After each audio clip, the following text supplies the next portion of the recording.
Super Mario isn't exactly new to spin-offs. Mario has explored a plethora of new genres, like the recently Mario plus Rabbids games being real-time strategy games. Now, there are some genres that I feel Mario can't exactly do, mainly because he's supposed to be the child-friendly mascot. One of those genres is horror. Now, the only Mario horror game out there is the Luigi's Mansion series, which, to be honest, I don't think they're really scary per se. They're more fun regardless. Really, the more horror focus goes to their other franchises like Zelda, Metroid, and, Kirby. By the way, did you guys know that Shinya Kumizaki, the current director for Kirby games, is a horror artist? So, by the request of many people, we are taking a look at the Five Nights at Wario series, brought to us by Wario. So, let us delay no further, let's get into the first Five Nights at Wario's game.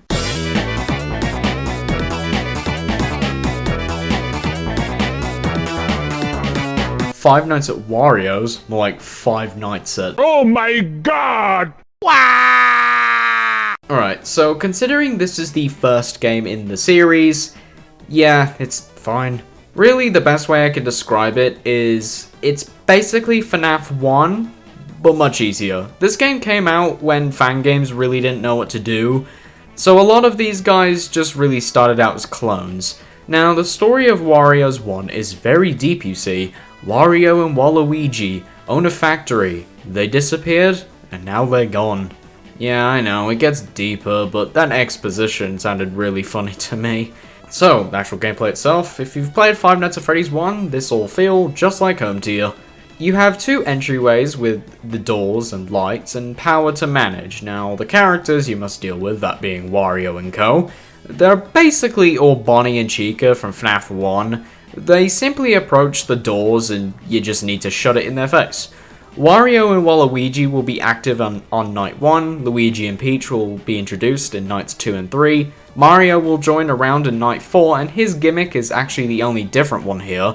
He appears on the monitor in front of you and will get closer every time you use the cameras. Once he's in the room, he'll act like Golden Freddy and you need to use the cameras to get rid of him. So, he's actually kind of a combination of Grunkfus from Flumpty's 1 and Golden Freddy from FNAF 1. Honestly, you don't really need to check the cameras much at all, if not ever. I believe there are some secrets to be found within this game. I found Wario Man in the bathroom. Another one I found was on Night 3. I heard some 8-bit noise and I checked the lights and found this face. Now, I don't know what this is in terms of the story of the series at this time, but I do know where the face originates from. It's from an old Game Boy camera, and this face had the subtext, "Who are you running from?" I assume this was supposed to be more of a light-hearted joke, but it seems to have had the same reaction as Majin Sonic from Sonic CD. Those are all the Easter eggs I could find. That will actually wrap up Five Nights at Wario's 1. Wario's 1 is, like I said earlier, Five Nights at Freddy's 1, but much easier. Obviously, for its time, it was a lot better than it is now. So, there's really not much else to talk about, other than let's take a look at this game's sequel, Five Nights at Wario's 2. Five Nights at Wario's 2, more like Five Nights at... Oh my god! 2. This game takes place in a game development studio. Nice of him to fit in the WarioWare series. Only issue is, where the hell are all the characters? Where's Orbulon? Where's Ashley? Actually, if this is about Wario, where the hell is Captain Syrup? Anyway, so you sit in this room and you have this other room with the generator that needs to be attended with a lot. It's kind of like the music box from FNAF 2.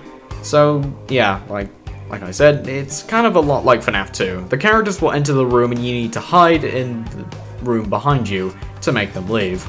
So there are two new characters that are added to the series, being Toad and Bowser. Luigi is apparently absent for this one. Toad and Mario are the only characters who are different. Toad acts like FNAF 1 Foxy, giving the cameras a tiny bit more usage. Mario will simply prevent the player from camping like a little bitch in the safe room. Dorko will actually get a lot more quote-unquote sinister as the game continues. Look, you're not fucking Wesker, so give it up. By night 5, he'll just basically sound like the Joker. After finishing the game, it's revealed that the owner of the game studio, who was the phone guy, is now a fugitive wanted by the police and is currently on the run from them. Probably because he's British. Now, there is a classic mode for this game, and really all it does is it just changes the game to be like Wario's 1, also edits the mechanics of Toad and Mario to fit in. I didn't finish this one, I only did one night. If there's anything story related at the end of this, well, oops. Yeah, honestly, this one's kind of the same story as Wario's 1. I don't think I prefer this one over the first. They seem to be on the same ground for me. Now, I have heard that these two are very unremarkable, and the series does start to pick up later on, so let's see if Wario's 3 can begin to lift this series off of the ground.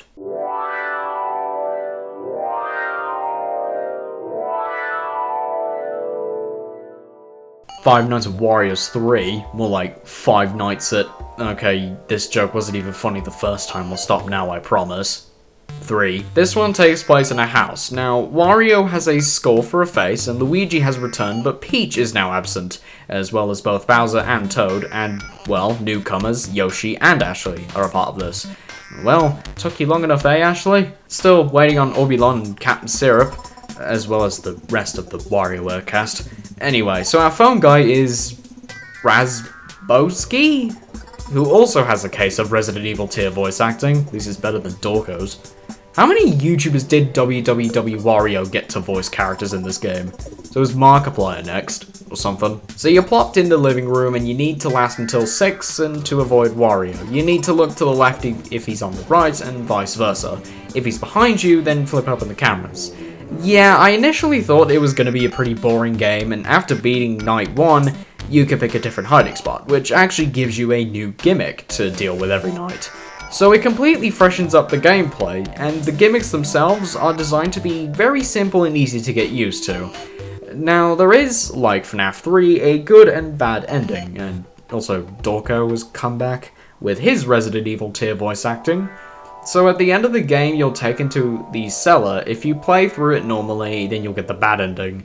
And to get the good ending, you need to find the pieces of a music box that are scattered through the house. So I think it's time we actually discuss the gimmicks of some of the rooms of the house really quickly here.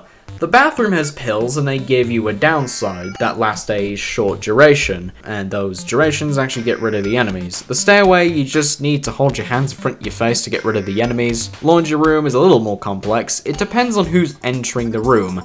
As Razbowski states, a more nervous ghost will be dealt with by shaking left and right, though a more aggressive ghost is entered. You need to stop still and wait for them to go away. You should also turn on the washing machine in the left corner, that will also deal with them. Only issue is that you can't really hear anything. The final room of this game is obviously the cellar, so this one's fairly simple. You need to use the camera's night vision mode to see who's in front of you, and then shock them. Also, Razbowski is killed by Dorko, and the bad ending results in your death. The good ending has you collecting all the pieces of a music box. They can be found throughout the game, as I've already mentioned. Finding all of them, you need to take the music box down to the cellar, and playing it will give you the good ending, where it turns out Wario Man is a separate character, and he's killed Wario and Co. He's kind of like the purple guy in this scenario, or series. And he has come to apologize for what he has done, which results in Wario and Co. finally being able to rest. Don't know about Peach though, she wasn't even here to see it. So, before I talk post-game stuff, let's discuss some of the other rooms I didn't mention. Now, most of these I had to get on other playthroughs because it really just depends on which room you hide in. It's kind of like a choose-your-own-adventure kind of stuff. There is the bedroom, so the camera has a bug which causes some cameras to be displayed upside down. Also forgot to mention that the cameras kind of look like Flumpty's too, where they can be used for a short burst of time before needing to be charged. There will be a lamp that you can use to see who's nearby. Keeping the light on whoever's there will make them leave. Next is the playroom. You need to have 2 music boxes going in order to get rid of the ghosts. Also really weird how it's the dead of night, yet you can see, yet the picture used looks like it was taken at noon. There's also a second mode called Daytime Quest. This one is the entire game, but you have these daytime sections where you explore the house for a little while and get to choose where you stay put for the night. You also have a hunger meter to deal with. That's really about it for other than challenges. so I'll let you figure a lot out those for yourself. There are some other rooms, like just living room 2, living room 3, and living room 4, which, yeah, very wide selection there, but I'm just not going to be bothering going for those for this video, so just because I want to save some time, and I'd like to move on to the next game really quickly. Wario's 3 I actually quite enjoyed, much better compared to the last 2 installments. This actually marks as the halfway point in this video. We only have 3 more games to look at today, so let's get into Five Nights at Wario's Origins.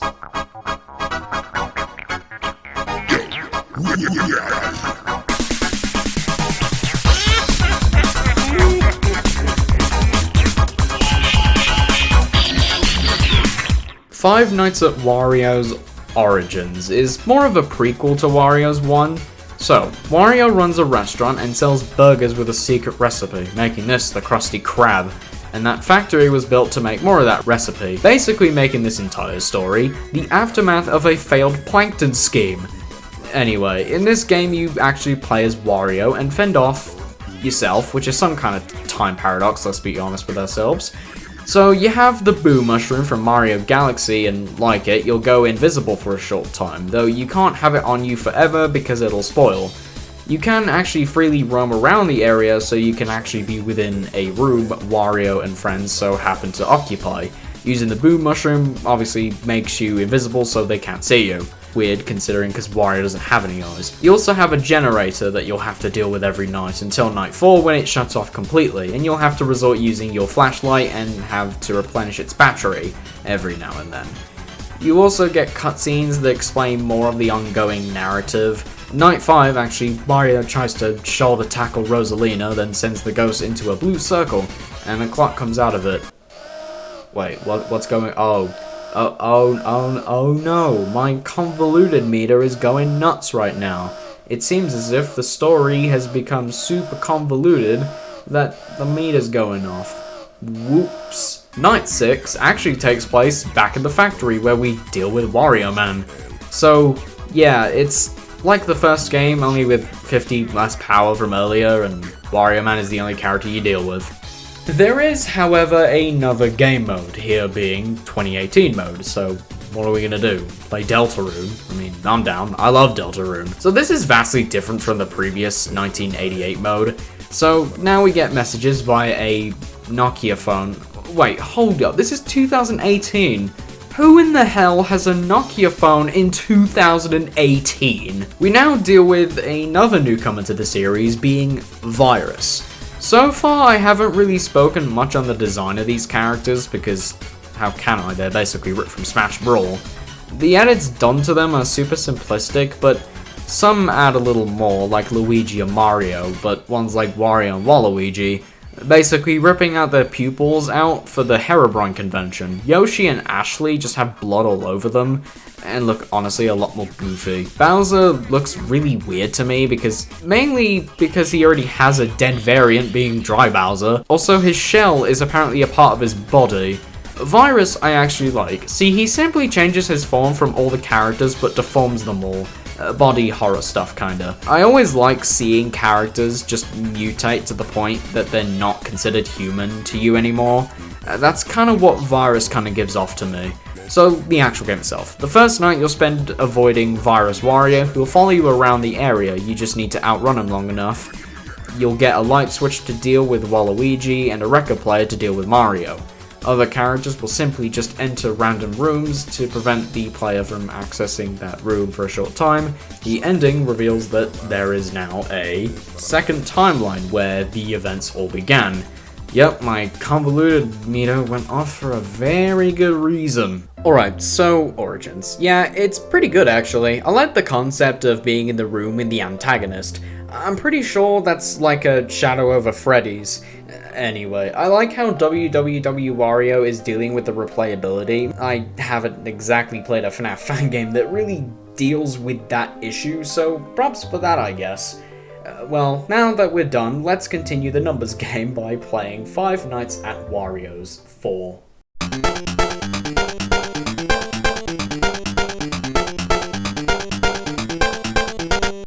So, Five Nights at Wario's 4. This time you're staring at a TV, and Now Wario and co can attack by invading other channels, which is a really weird concept, I know. So if Wario is in a channel, then you need to turn down the brightness and he'll go away. Mario will be active next and he moves when the brightness is turned off.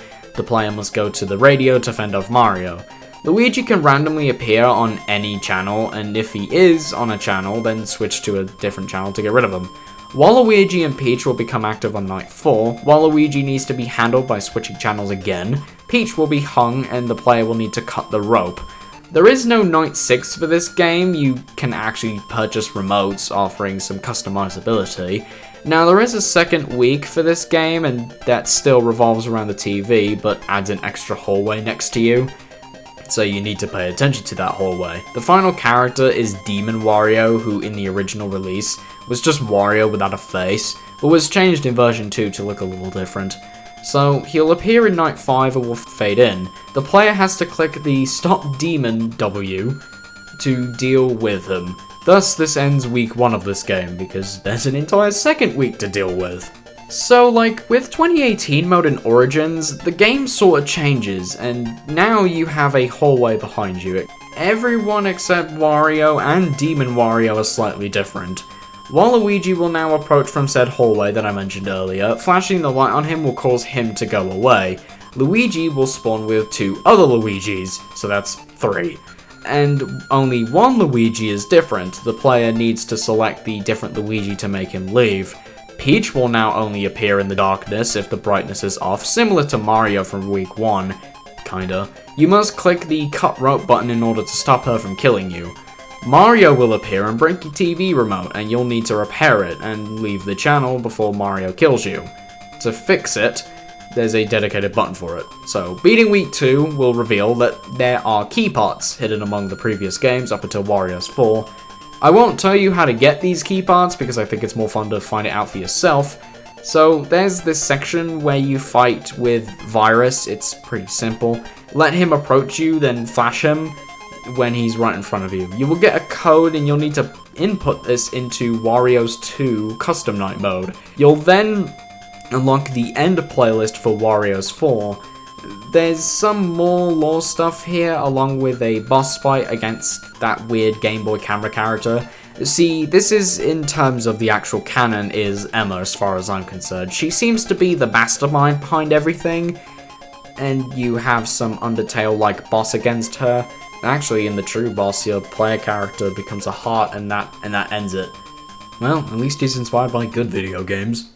Alright, so Wario's 4. I don't think I enjoyed this one as much as I did with Origins or 3, but it was still pretty cool. The extra stuff with the keys and boss fight was interesting for a lore standpoint. I won't talk about the story/lore yet. I'll save that for once I'm finished with the game, and final game up next being 5 shows at Wario's.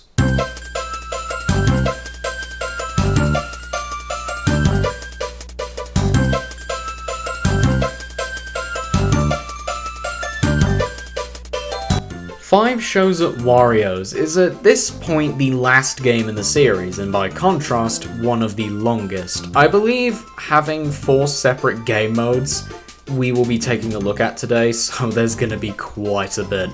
So, the first part we will be taking a look at is the theatre section of the game. This one deviates from the classic FNAF style of gameplay and goes actually more for minigame type stuff. The first minigame here is the cellar. You're trapped in a cellar and you need to complete some tasks in order to beat this mode. You are on a time limit and once it hits 0, you do die. It's really based around quick reaction timing and you do actually earn lives for this, beating these minigames, though they are important for later, so I'll talk about those, obviously, later. There is a sense of risk-reward here with choosing higher skill levels, resulting in more lives. Difficulty just makes things a lot slower, and adds new tasks, and an enemy on the hardest difficulty being Insanity. So completing this minigame gets us to minigame 2, being Cooking with Emma. So this one you need to make the worst dish known to man: strawberries, carrots, eggs, eggplants, and chili. So yeah, it's revolting. You have Emma's patience meter, which will deplete slowly, and have to simply just get the ingredients into the bowl. Virus Waluigi will also show up and you need to hide under the table when he arrives. Getting all 15 ingredients will end the minigame. Difficulty will act as before, more ingredients as well as a new enemy on Insanity, difficulty being Virus Ashley. So our next minigame is playing with power. You need to collect power to keep your monitor charged and keep track of Virus Luigi and flash him to get rid of him. So you obviously need to balance your monitor's power with your only line of defense. And you need to survive obviously till 6 AM. Insanity mode doesn't really make it harder, it just changes the monitor screen to red and character sprites are a little more spooky. I don't know if it makes Virus Luigi a little quicker, but I don't know. The next minigame is called Safety Terror. This one has the player trying to get to 3 different rooms while the enemies are all in rooms wandering about. So you need to find out where they are, then proceed in a room with no enemies inside. You have a set number of equipment. Music boxes will divert the enemies to a single room. Soft scans a single room but cannot give a definitive answer. Hard scans will give that definitive answer. And a full scan obviously scans the whole area, showing where every enemy is and all that. Doors can trap enemies inside a room. Once explored all 3 rooms, you finish the game, and like last time, Insanity Modes adds a new character, being Virus Ashley, and adds more rooms for you to explore. A True Lie is the 5th game mode for this section of the game, and you have 5 princesses standing before you. 1 is real, while the rest are fakers. You need to pick the correct princess by asking them questions about your game so far. Picking the real one finishes the minigame. Insanity mode for this one apparently changes the entire game, with instead of the enemy being Virus Peach, it's now Virus Wario, and you need to shut the door in his face in one of the 5 hallways he's going through, and it gets a little faster each time. Now, I didn't do the Insanity mode for these games, I simply went through on hard mode and looked up what the Insanity mode does on the wiki. The final minigame is a platformer, being the final show. You need to platform to the end of this game controlling one of many characters. I chose Bruno to start with, and you have Wario as a secondary option. And like Super Mario Bros. 2, each character has a benefit and disbenefit. So what about the actual platforming itself? Well, it's actually kind of like the final level of Yooka-Laylee in the Impossible Lair, or well, the first level from Yooka-Laylee in the Impossible Lair, where the player uses all the lives as sort of, you know, shields of some sort, which you get by beating the minigames as hit points. Lose all of them and you start over. I don't know what it means when to start over, like do I start the game all over again or just the level itself, I don't know. Anyway, you fight Demon Wario at the end, and beating him unlocks the second part of this game. The exit, which is the second part of 5 shows at Wario's, you are trapped within a small house and have to survive until 6 PM. This one is kind of like Wario's 3, the characters enter via photographs, yes, photographs, and you need to flash them away. At the start of every day, you need to choose a new room to open, giving the player something else to worry about. Also, new virus characters like Toad and Bowser are introduced in this part of the game. Every new room has a new tool to utilize, and by day 5 it gets pretty challenging with the player juggling so many different things at once. It's pretty chaotic, honestly. Nightmare Day is kind of like Night 6, and all the rooms are open, so it's more juggling you'll have to do. There wasn't a lot to talk about with this one, it's a little more simplistic, but overall I thought it was pretty fun. Final Days would be the last section, but in the director's cut, the most recent version, an entire new mode was added. Here in this section, it's more like the previous, but a lot more FNAF-centric. You're back to camera watching, you have a power meter, 2 doors with electric shocks, and a door with a light. Use the electric shock to make whoever's in the doorway leave, and whoever enters the far door, just turn the light on them to make them leave. You get how this game works, each character has a function. The ones I wanted to point out being very different is Virus Toad and Mario. Toad, you can either flip the camera to avoid him, or spam spacebar to shake him off if you're too slow. Parts of Mario will appear in any camera, just click to remove them. Beating this will result in the ending. Emma will reveal everything in her master plan, or his master plan, I don't know, he sounds like a dude, but I'm assuming it's a girl. And it turns out that the entire time you are playing as Bruno Gate, who, by the way, is Wario Man, or the purple guy of this series. It's also revealed that he has a daughter. Night 6, obviously, as would come to expect, is a very difficult challenge. So, the final act of this game is the factory, which is basically Wario's 1 all over again. survive 5 nights and escape. But instead of this just being like a Wario's 1 clone, the game actually is similar to Wario's 3, where at the end of every shift you choose a different room to hide in. And there's a new way to avoid getting spooked.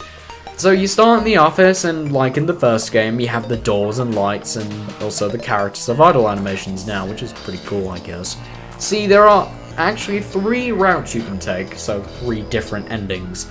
Alright, so the office. This is where you will be for day 1 all the time, and Wario and Waluigi will be active. Shut the doors in their face and don't waste too much power. The next room I decided to go in was the office exit, you know, the one with the submarine door. Wario will approach to your room and you need to shut it in his face. Luigi will join in and you'll need to shock him to make him move back. The next room I went in for day 3 was the freezing room. You control the temperature for the entire building and have 3 characters after you, Waluigi, Peach, and Luigi.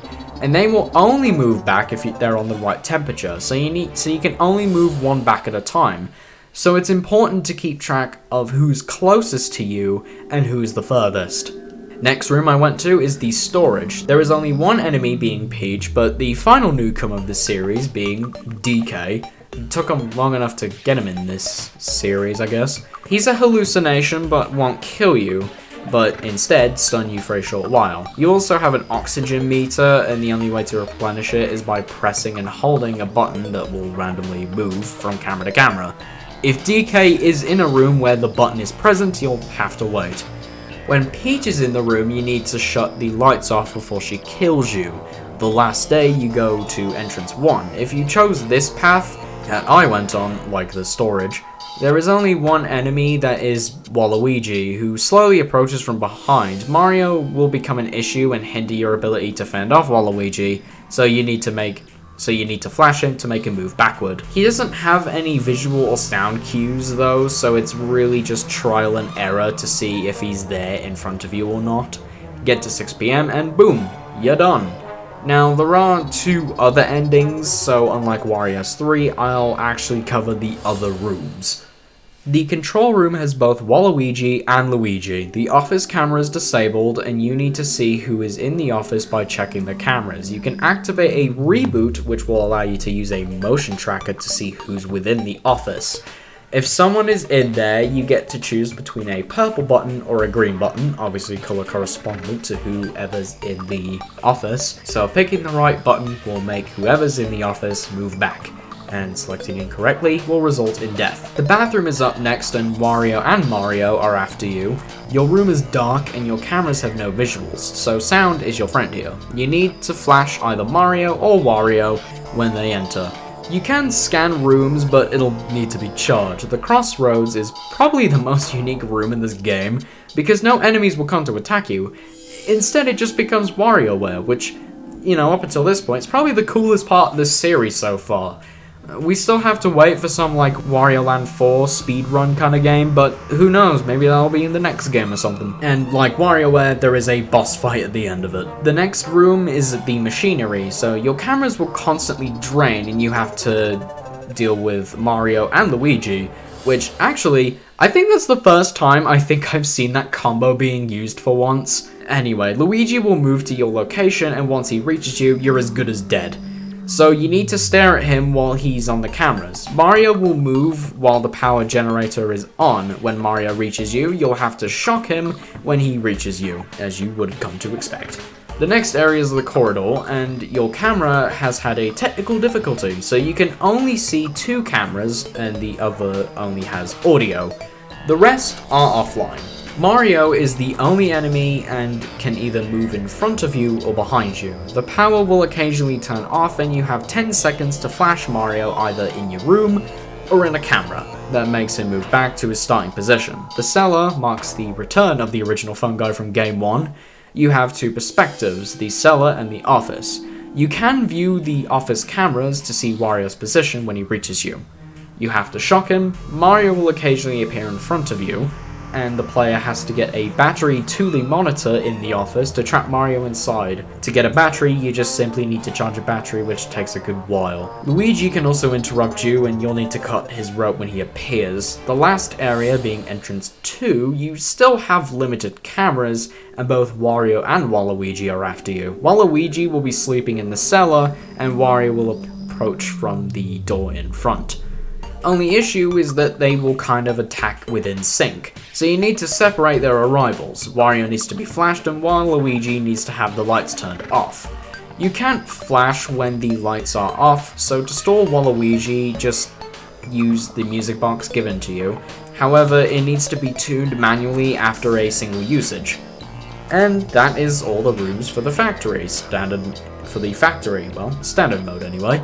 Now there is a classic mode, which is basically the first game, but much better in my opinion. There are some minor differences, like how Mario will actually come out of the monitor. I believe Peach can be seen in the bathroom now. Character positions have been altered, and it's looking a little more tough now actually compared to the original. So it's really just a better version of that one. Now, before we actually get onto the whole summary section of this game, I would want to finally touch on the story. So, after playing these games, I still think the story is really silly. Now, I did watch www Wario's video covering the first half of the story, and by the way, I should mention, www Wario sounds like a website domain name. So yeah, www.wario.com story, I think it is really well crafted. Though the only issue I have with it is that it revolves around the Mario cast. Which, yes, I know he did change them to be a little more realistic, but it's still the Mario cast. Honestly, I think the story should have just been that these are games that Wario made to capitalize off of the trend of FNAF fan games, just to earn a quick buck or something. But hey, I'm not the writer here. 5 Shows at Wario's has to be my favourite in this series. There's so much content to dig into, and the little Wario's 3-in-1 combo, pretty cool. Now, I don't think this is the end for the series. As it stands, there seems to be more games to be had with this one. I believe that there is another game called Subterranean Warios going up on WW Wario's Game Drop page. I don't know if this has anything to do with that series, but we'll wait and see. Only time will tell. Now comes the actual summary of everything, and well, I was quite surprised with this series. It's pretty well made actually. From an outside perspective, it does look really silly, and yeah, I do agree to some extent, but there is quite a commendable amount of effort. The first 2 games are okay, but it really starts to pick up by game 3 and onwards. Still lacking in some aspects like using stock JPEGs as backgrounds. Still, overall, I think this series needs some more attention, so that's pretty much all I have to say about Wario's as it is right now. That, I believe, is all the time I have for today, so if you like this video, consider subscribing. I would love to hit 10k subscribers by the end of December, so the red button, do that, I guess. Also, make sure you hit the notification bell so when YouTube decides to shadow ban me, because I feel like they've done that a handful of times by now, you can still catch a video when it drops. I have a Twitter account, so make sure you follow that, and join my Discord server. Both of those links are provided within the description. Have a great day, and I will see you all next time. Goodbye.